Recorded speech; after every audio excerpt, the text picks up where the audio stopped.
Only 2 games in the NBA on Thursday. We're going to talk about them, including another just ridiculous performance from Victor Wembanyama. Michael Bolton.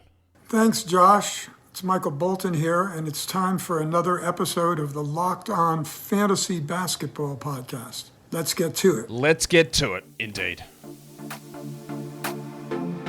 You are Locked On Fantasy Basketball, your daily fantasy basketball podcast, part of the Locked On Podcast Network.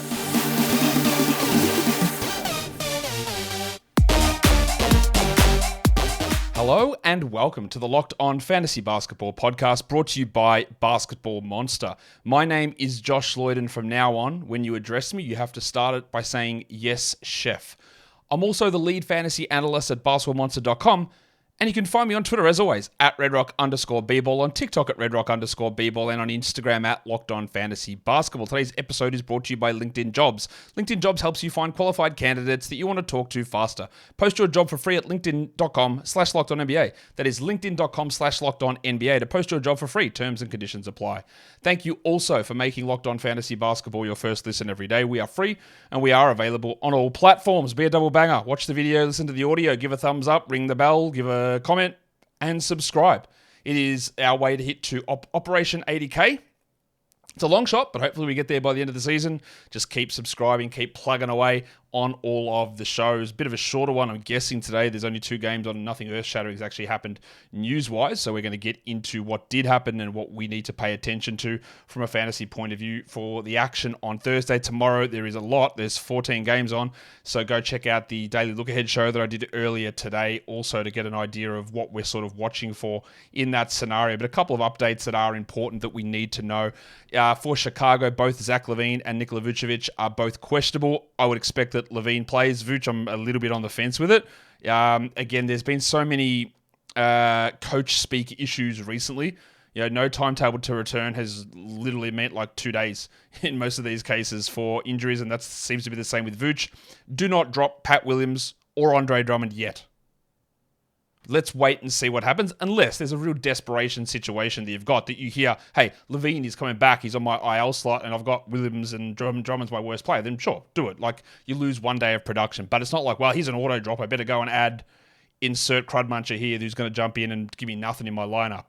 You might want to just hold to wait on some of that stuff, but there are going to be individual circumstances which necessitate a drop of those fill-in players, especially like the big avocado Andre Drummond. The Nets got fined for their resting situation the other day, $100,000, part of the player participation policy. I am a little worried about what this means. I don't know. For someone, because it is my job and I work here, I'm not someone who's going to 1 game a year and dying just to see a star. Although, imagine being disappointed that Dorian Finney-Smith didn't suit up, because that's what the Nets got fined for rotation players. Spencer Dinwiddie, Dorian Finney-Smith, Mikal Bridges, Nick Claxton, and who was the other one? Someone that honestly, like Cam Johnson. Like, man, I traveled all the way from Australia to come and watch Spencer Dinwiddie. That seems hardly to be necessary. And also the way that I've always been brought up following sport is I support a team. I don't go to see individual players in that situation. I think what the issue I have more with that fine is that they fined the Nets for sitting those guys, but nothing to do with the 1 quarter of Mikal Bridges action and pulling guys off at halftime giggity, or quarter time in this instance, and that ended up potentially causing you to lose a game. So if you're going to fine them for sitting out completely, and we actually saw something very similar to that today with the Bucks, if you're going to fine them for sitting out games but not fine them for playing just a quarter, are we going to have more of that nonsense going on? That is real worrying. And the 65 games minimum situation, we're just going to have all that running through the last 2 weeks of the season. We'll judge it when we get to it and see how that impacts fantasy. But again, I'm suggesting ways to end March 24th or that time. That's where we're ending our leagues. And we will find out how this plays out down the stretch. But I think that this thing that they're trying to solve, this player resting thing, which honestly, again, I don't like the idea of the league saying, hey, we actually know better how to manage your players than you do, is really worrying. It's really troubling to me. And there will be 95% of you that push back and go, good, all these soft cocks, millions of dollars, they've got to play. Why shouldn't they play? John Stockton missed 10 games in 30 years or whatever it was. I know that a lot of you will maybe not think in that accent, but you will think along those lines. But I don't like the idea of a league coming in and telling a team who they've got to play, who it's important that they play, and how to manage the health and fitness of their players. I think that is a real problem and a real slippery slope, and I just hope it doesn't lead to more of these nonsense type situations that we actually had in that game that wasn't addressed. So I'm a little worried about where all that goes, but hey, I do want to hear your thoughts on it.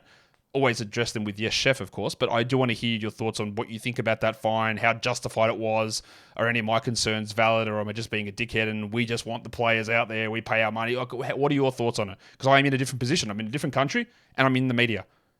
I'm not working here. I'm not talking as a fan of the game in this respect. So I do want to hear your thoughts on it. In Phoenix, Kevin Durant and Eric Gordon are both questionable. I am very skeptical about Kevin Durant.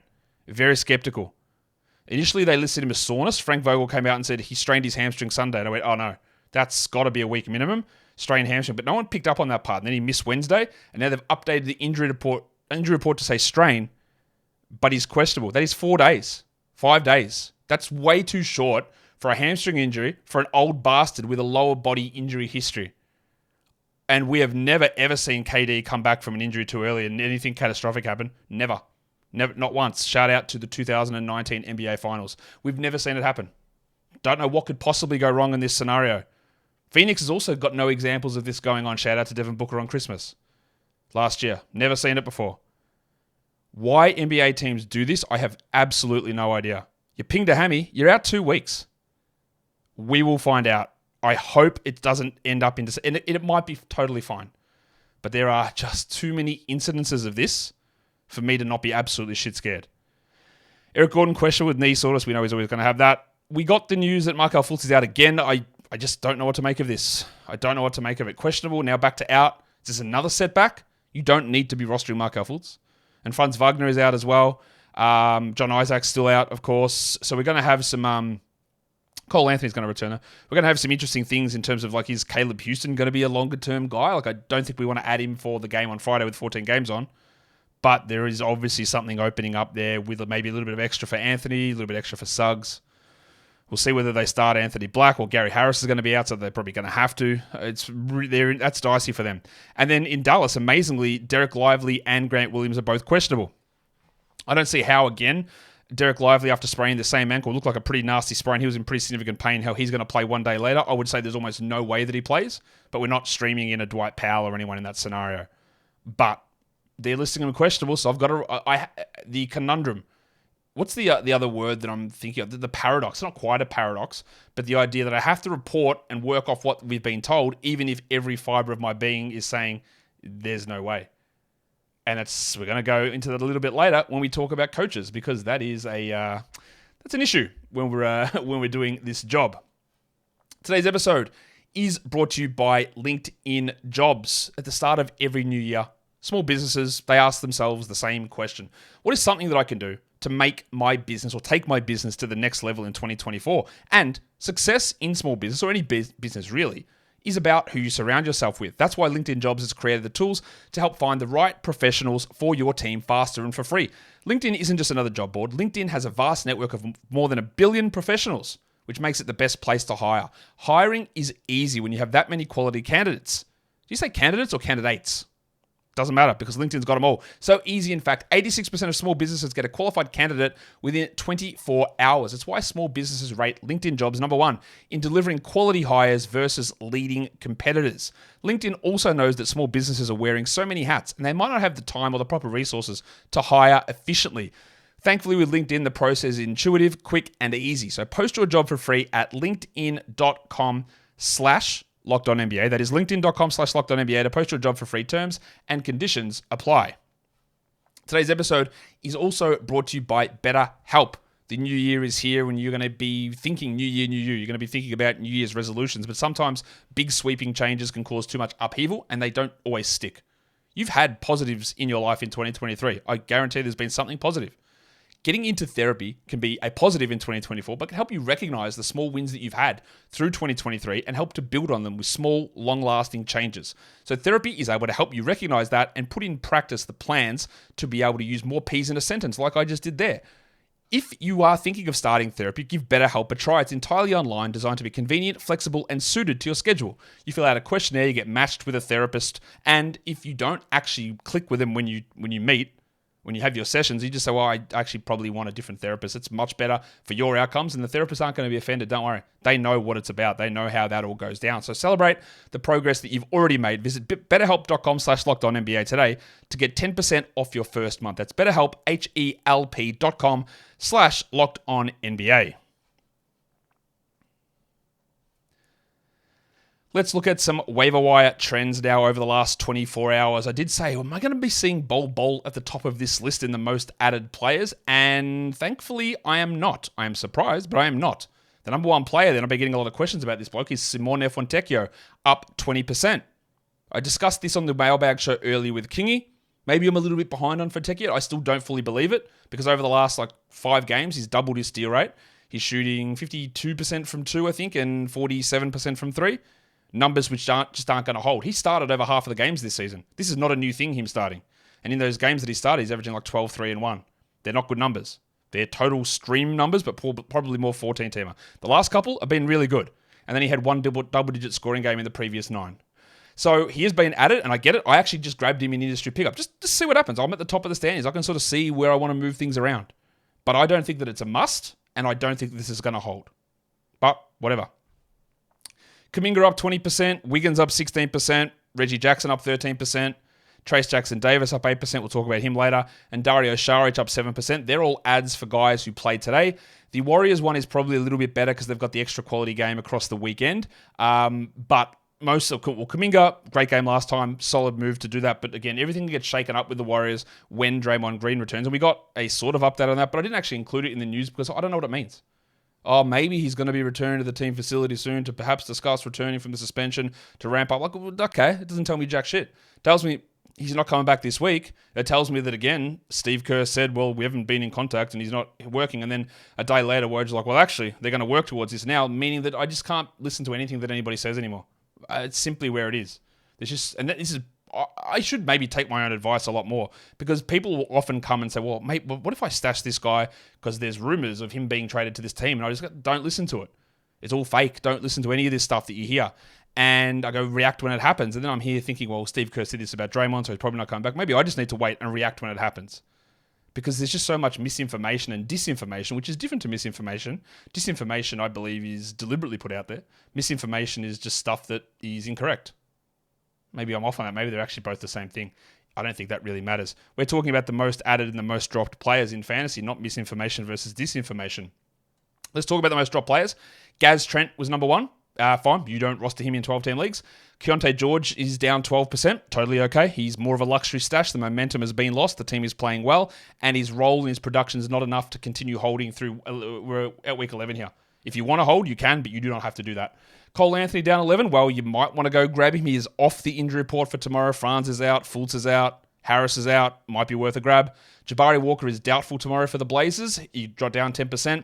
Aiton is still out, so we're going to have a lot of Reith and we're going to have a lot of Baji, I'm guessing, and maybe, God forbid, we're going to have Moses Brown. Pat Williams down 10%. I get it, but I also would have liked to have waited, but I get it. And then Torian Prince down 9%. The Lakers play on Friday, 14 games on, who cares?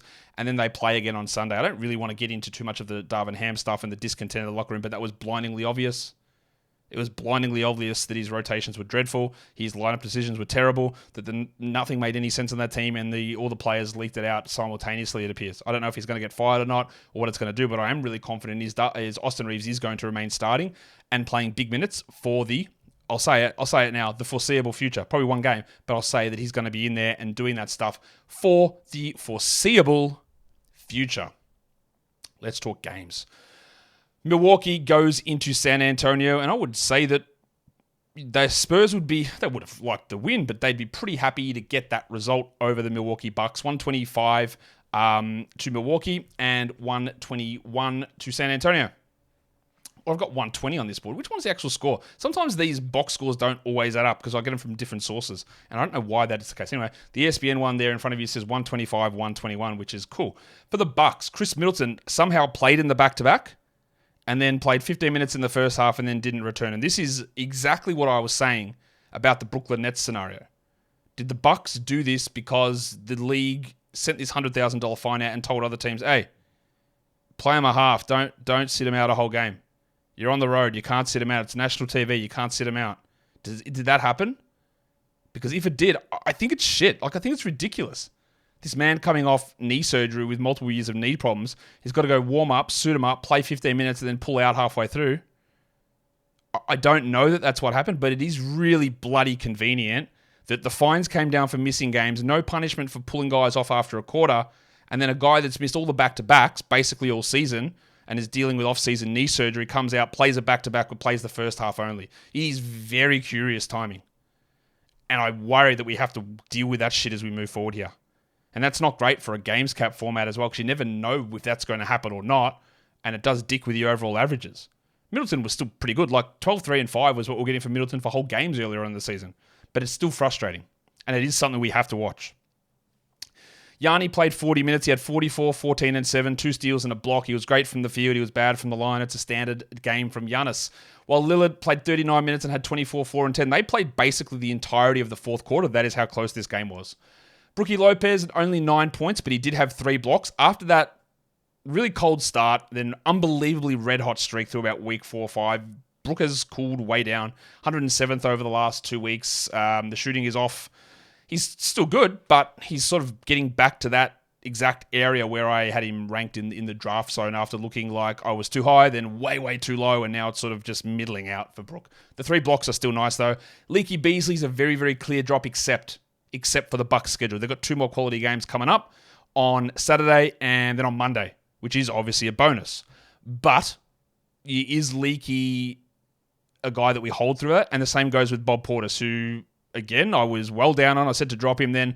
Bob listened to the show. He's a big fan. He said, all right, Josh, screw you. I'm playing 27 a night and being a top 90 player for 3 weeks. I go, oh, I look dumb now.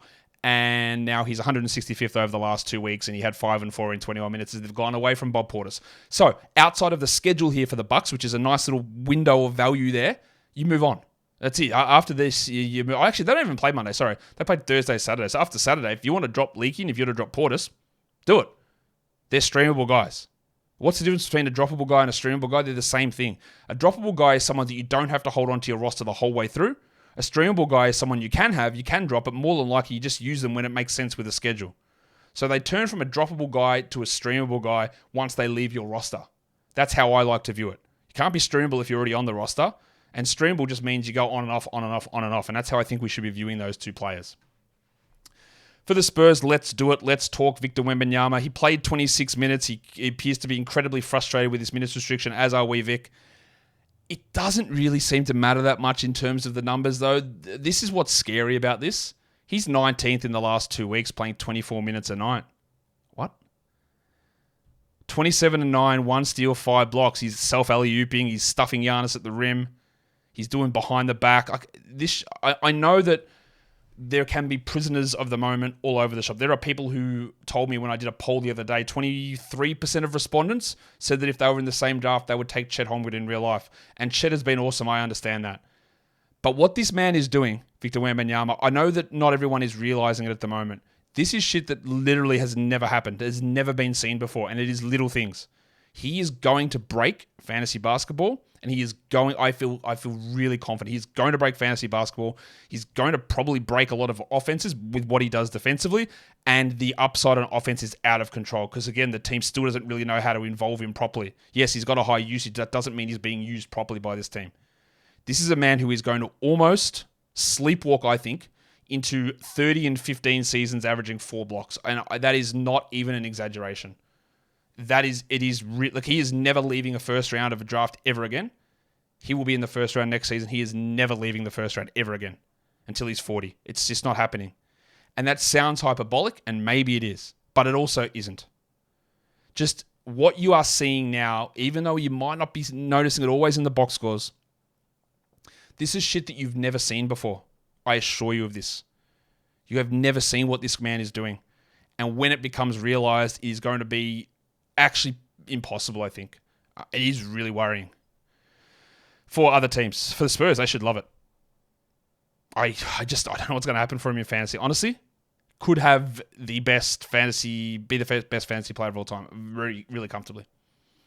The move to separate Devin Vassell from Keldon Johnson has worked wonders for Devin Vassell. 34, 6-4 with 6 threes. He was really struggling, and now he's top 50 over the last 2 weeks. Into the top 80 for the season. While the Horse played 30 minutes, had 13 and 10, 29% shooting, and Keldon Johnson is not a starter on even a play-in quality team, in my opinion. They should have traded him in this offseason. There's still a little buzz about him. He is falling off pretty hard. I think you can hold him for now in category leagues and points leagues, but I'm not sure that's going to be the case long term. Let's talk about this because I'm sort of torn on Trey Jones.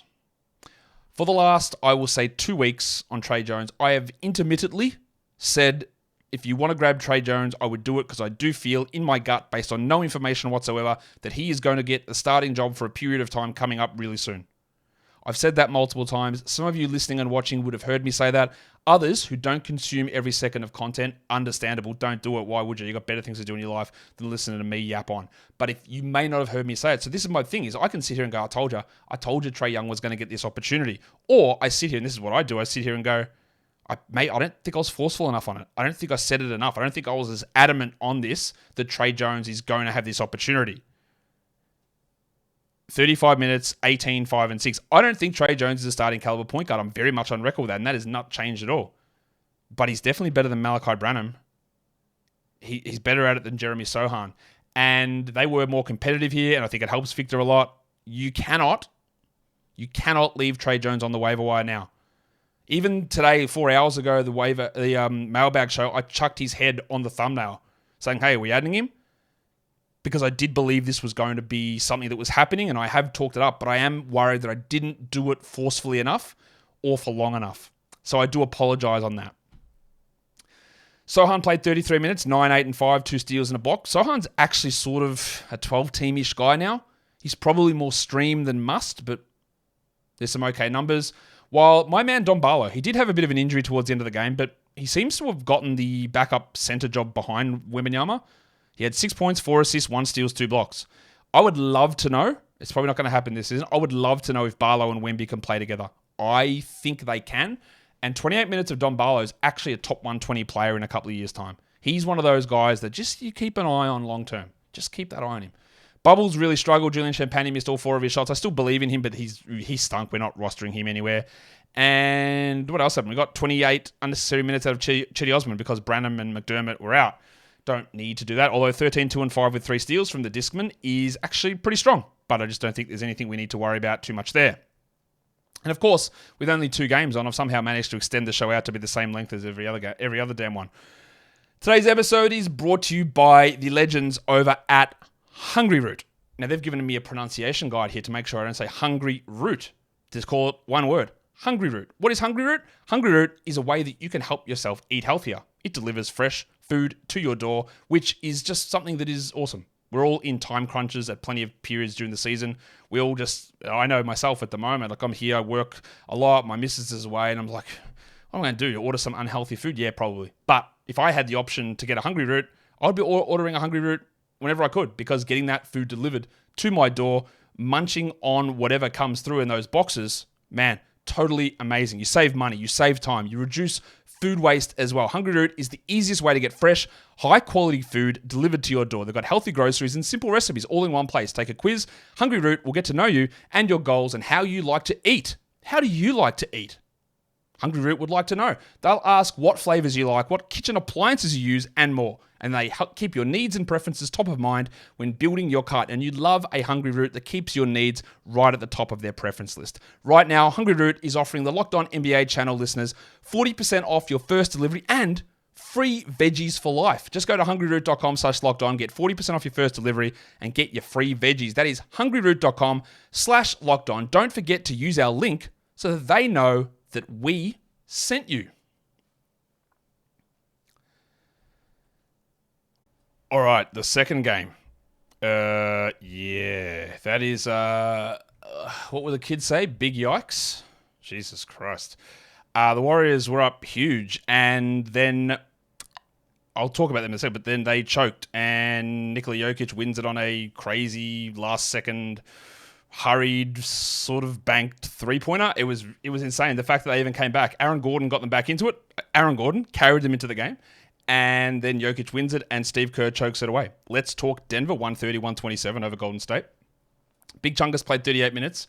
He had 34, 9, and 10 with 2 steals and a block. Just a casual 81 from the field, 86 from the line. Huge game. Amazing. Just ridiculous game. Aaron Gordon. Does he have that dog in him? Or does his dog have Aaron Gordon in him? Either way, he had 30 and 9 with 2 threes and a block on 65%, 86 from the line.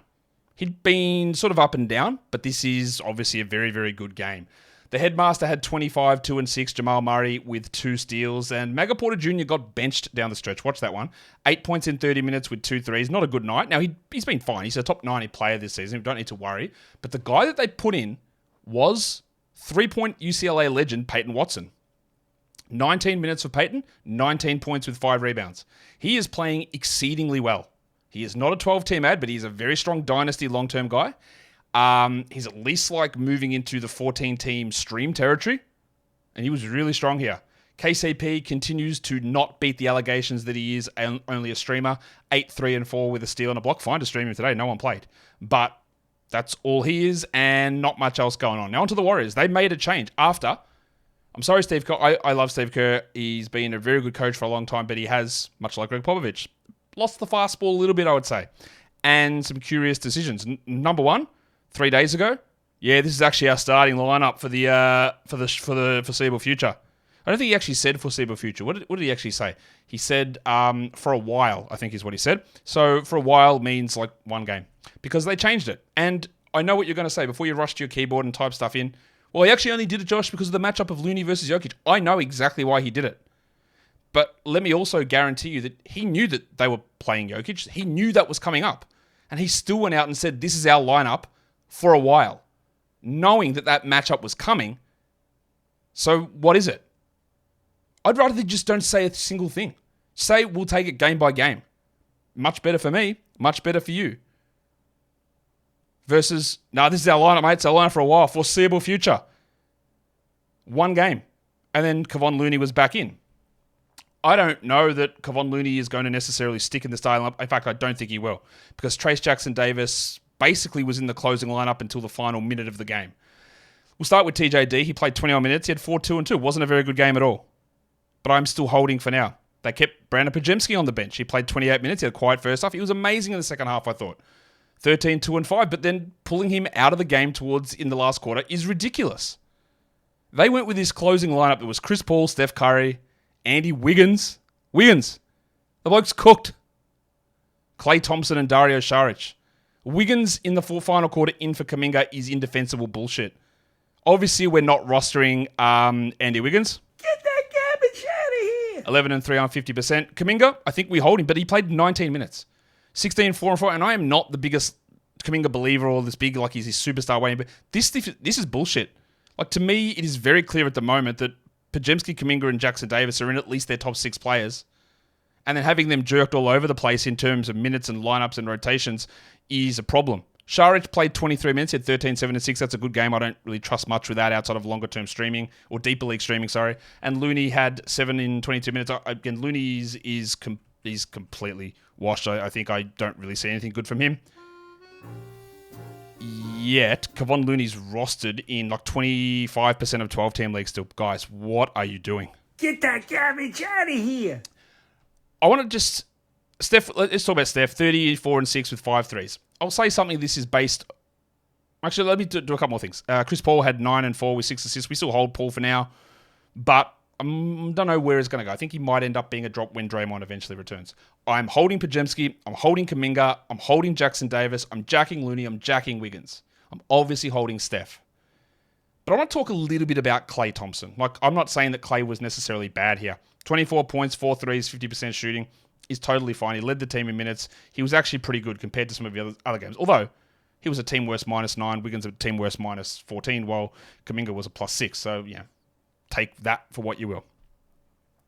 But there is something I can blame Kerr for some of this stuff, but there is more stuff going on with this team. Allow me to guess. I was going to use a fancy word. I'm just guessing. That press conference from Klay Thompson the other day where he talked about his basketballing mentality or mortality, in fact, and how Steve Kerr was telling him, hey, look at the privilege you've had here. Stop being such a pissy sook bitch and complaining about things not going your way. And Klay's like, yeah, I'm out here. I'm trying to score points and get into all-star games, right? He literally said that. And Kerr told him to stop being so negative about it. Klay Thompson's a guy that's universally loved, correct? I do like Klay a lot. I'm a little worried that he's being a little, I don't know what the right word is. I think you know where I'm going. All of this pissing, moaning about his points, his all-star appearances. I'm certain he is putting negative vibes into the locker room because he literally said it. And then some of these decisions of putting Wiggins in, going back to Looney, closing with Paul, Curry, Wiggins, and Klay all together, which doesn't work, is because of this veteran political pressure that is put on by these legends of the franchise. I've got nothing to base that on outside of just viewing it from literally thousands and thousands of miles away. But you piece together the things that Klay says, the things that we say about Klay, and look how good he is talking about all these things that, how he's had to come to terms with it. But what he was saying was inherently selfish. He was talking about how selfish he is. Right? That's what he was saying. That is literally what he said. Sorry, paraphrased into literally what he said. I am selfish and I'm annoyed at that and I'm bringing everybody down because I am looking for selfish goals. He said all of that stuff. So is that pressure, the gravitas that these guys hold, is that impacting the decisions Kerr makes? I'll put it this way. I can't say yes, but you definitely can't definitively say no. So I don't know where the hell this team goes from here. They're not firing Steve Kerr. They're not trading Klay Thompson. None of this shit is happening. So I think we're going to have frustrations with Podziemski, with Kuminga, with Jackson Davis. And it's a tough thing to try and balance. I would love your thoughts on the Warriors. Am I off base with that? Again, Klay Thompson is loved by everybody. But I worry about some of that stuff. I think there is an undercurrent of bullshit on that team at the moment, and they should never have lost that game. And it is coaching. It is all coaching, but did the coaching decisions come from other levels of toxicity somewhere else? I don't think we can rule that out. And that is my parting discussion on the Golden State Warriors, which I'm sure people will definitely all agree with 100% and be all about it. No problem with that. Let's go now and have a look at the streams of the day. It was a tough one, obviously, with very few games on. The 10-team stream was Trace Jackson Davis. That didn't work out very well. 4, 2, and 2. I'm still holding. The 12-teamer was Trey Jones. That banged. 18, 5, and 6 for a 12-teamer. We just add him. The 14-teamer also slapped. Peyton Watson, 19 and 5. What about our 16-team leaguer? Well, Don Barlow worked all right as well. 6, 1 and 4, 1 steal and 2 blocks. They were pretty good. The Yahoo points and ESPN points were dreadful because Trace Jackson Davis had 7.4 Yahoo points and 6 ESPN points, which is obviously shitful. But we didn't expect after. Again, it's the paradox. Do I believe a coach when he says something, even though they lie every single time? Or do you go against what they say, and then the one time it turns out true, you've ignored something they directly tell you? I can't do shit about it. Unfortunately for me, for you, for everyone, that's sort of where we are at. Let's do the monstrous line of the night. Only really 2 contenders for this award today, and we are going to the big fella. Which one, though? Well, the one that hit the game winner against Golden State, it was Big Chungus, Nikola Jokic, 34, 9, and 10. A huge performance there. The waiver wire line of the night, the best performance from a player rostered in under 50% of leagues. There were 2 real contenders for this one as well. One in the early game, one in the late game, and we do go to the late game to Dario Saric, who had 13, 7, and 6. Nice numbers. Probably still more 14 to 16 team league stuff. The young gun of the night, there is absolutely no discussion here unless you wanted to go to the Game Boy, Brandon Pajemski. I like Game Boy more than Switch. It just rolls off the tongue a little bit better. So we're going to call Pajemski the Game Boy. It's not him, though. It is, of course, the whatever this bloke is. I don't even know what to call him. It is Victor Wembanyama in San Antonio. 27 points, 9 rebounds, 5 blocks, played half a game. Like, he's just insane. And the dud of the night, again, I don't really think there's too much to complain about with this one. It does go to old mate Bob Portis in Milwaukee. He had 5 points, 4 rebounds, 0 assists, and he's back to being that stream guy that I thought he was weeks and weeks ago. That'll now bring us in to look at the top 6 players for the day across the categories that we like to take a squiz at. The top 6 players for 9-cat leagues. Number 1 was Jokic, followed by Giannis, Devin Vassell, Victor Wembanyama, Steph Curry, and Aaron Gordon. The top 6 players under 50% rostered, it was Šarić, closely followed by Trey Jones, closely followed by another couple of Spurs, the Discman Chetty Osman, Jeremy Sohan, Domi Barlow, and John Kuminga, who just sneaks in at like 49.9%. That's what I'll call it anyway. He's about that mark, and I do think we still have him as a 12-team league guy. Your top 6 in points leagues, we go to Giannis, Jokic, Wemby, Vassell, Lillard, and Steph Curry. Lastly, let's have a look at our end-of-day takeaway checklist. We're adding Trey Jones. There's no debate about this. It may not last. It might have been a one-game fill-in for Malachi Branham, but I don't care. We take a crack and we see where it goes. We've been waiting for it. We've been talking about it. It's here. We add him. Jeremy Sohan is next. Fringe guy. Draymond might be returned next week in a category league. I would definitely go to add him. If I've got Bubbles, Julian Champagny, he's a pretty clear drop. And the other one is if you're still holding on to Wiggins or Kevon Looney even, we move on there. We hold Pajemski, we hold Jackson Davis, and we hold the bucket, John Kuminga, as well. And that, all of you thumb up legends, all of you Anita Ward blokes and Sheilas, brings us to the end of the show. Don't forget, follow the audio version wherever you find podcasts, and here on YouTube. If you're a double banger, clap your hands. Thumb it up, ring the bell, subscribe, leave your comments down below. Guys, we are done here. Feedback, appreciate it. Drop it down below. We are done. Thank you so much for listening, everyone. See ya.